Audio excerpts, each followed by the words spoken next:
think when you look at the arts, and let me use art with a capital A to include literature and poetry and sculpting and music, science and art are two of the most human things we do. And they allow us to explore the full dynamic range of what it is to be human, to make discoveries outside of ourselves and within ourselves. And so I think to remove one from the other is to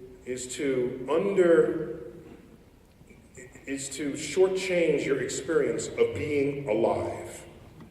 And with literature, I'm not a big reader, you might. I mean, I read, of course, but I don't. But when I do read, I absorb it and I take it to heart.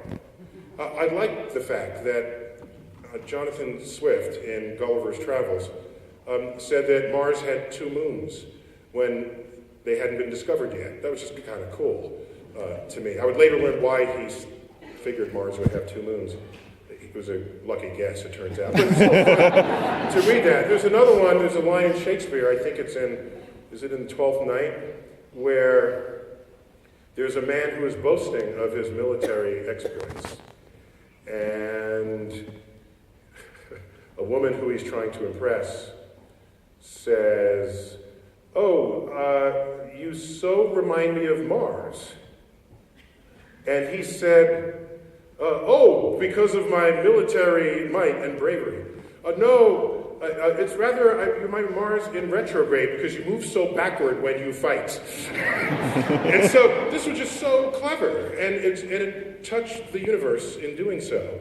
And so I'm a little biased when I read literature. I'm looking for where they think about the universe and put it in. And so, but if you want to connect, then you connect. And what I try to do in my Twitter stream is always connect science to your life, to pop culture, to what you're interested in.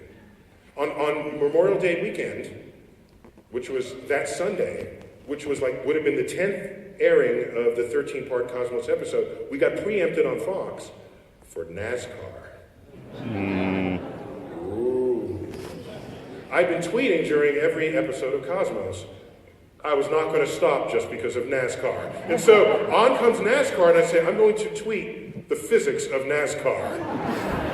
And so I put out about 20 tweets or so about the cars, the banking angle, the friction, the treads, all of this.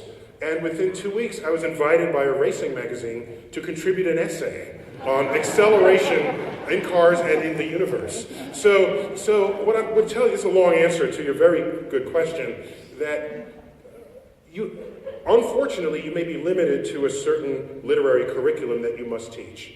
But given how many books are actually published and what they're all about, and all the efforts that people have invested to express themselves and their life experience, it seems to me you ought to be able to throw in some books that can connect some deep part of literature to some deep part of a person's life today.